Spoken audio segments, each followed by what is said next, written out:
Scholar fiction. So what's your experience with Ozzy and Didi? Can you hold on a second? I'm switching to my Bluetooth. It should take me 30 seconds. Yeah, this should be good. I want to hear this. Yeah, I'm going to let Didi sing.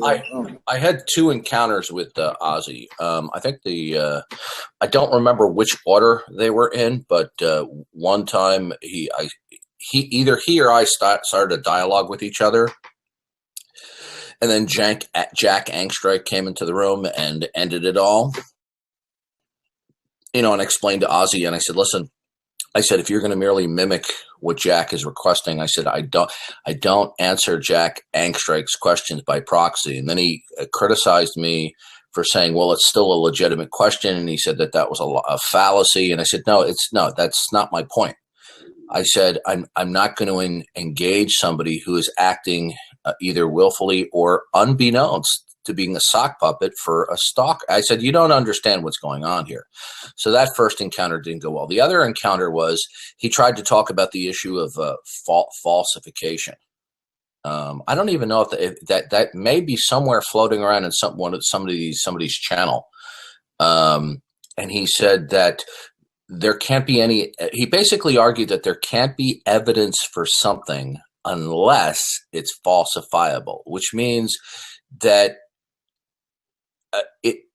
what would we see or observe if the hypothesis in question were to be false? So what they're doing is they're raising the Popperian falsification criteria that is used in science. But you see, this is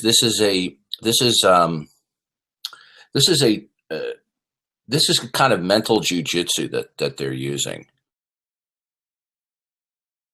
And then here's another issue with the issue falsification Ozzy brought up with. If you say that God is unfalsifiable, in other words, that all observations would be consistent with there being a God, and therefore nothing can count as evidence because nothing can count as evidence against it, then guess what? Then God cannot be confirmed or verified. And if God cannot be confirmed or verified, then nothing can count as evidence against a not God worldview. So that makes materialism or secularism or atheism unfalsifiable by their own criterion. So you see, this is just a mental jujitsu trick. Exactly. I was thinking the same thing. The objection is that, if for Didi's God theory, there can't be empirical evidence against God, then there can't be empirical evidence for God. Presumably Ozzy has a different God theory than Didi. For example, with respect to the problem of evil, Ozzy does think God is falsifiable on his theory. It's the presuppositionalist view that says God is not falsifiable. If you think it's necessarily true, then you need an a priori argument. There are ways of falsifying the Christian God.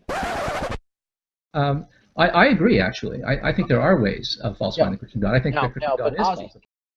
Why is it that there can't be evidence for unless there can be evidence against?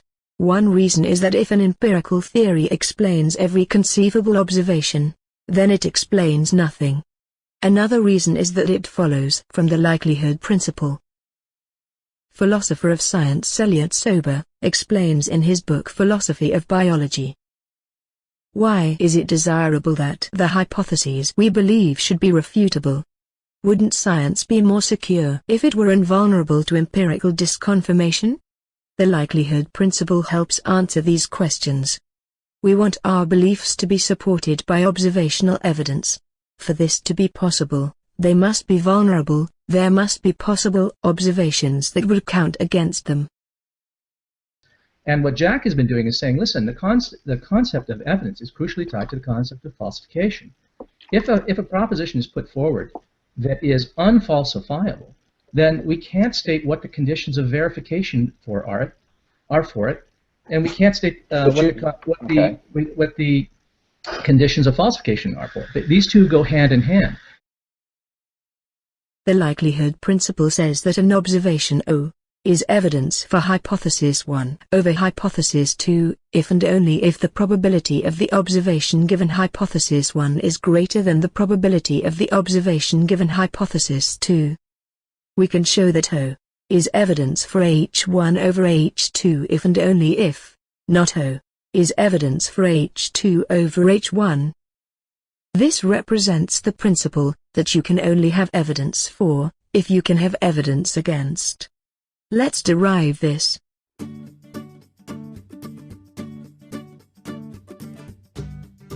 Given a hypothesis, you'll either see the observation or not, so the two terms must add up to 1.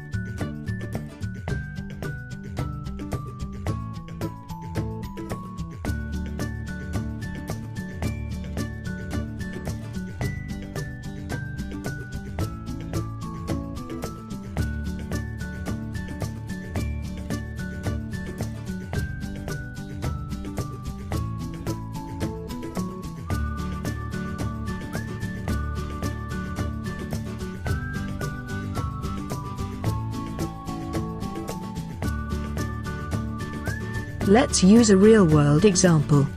If the light bending is evidence for Einstein's theories over Newton's, then light not bending is evidence for Newton's theories over Einstein's. Let's see. True empiricism is gone. Antonio, are you an admin in the side chat of the YouTube window? Yeah. Okay. Would you please remove any nick that contains Darwin's deities greatest hit? These are people who are engaging in cyber stalking. Okay. Oh yeah, I know he's a troll. I'm gonna get rid of him. Okay, just remove them from the side chat. I wasn't even paying attention to him. Hold on. No, I'm not paying any attention. I just see the name listed there. Just remove them. He's gone.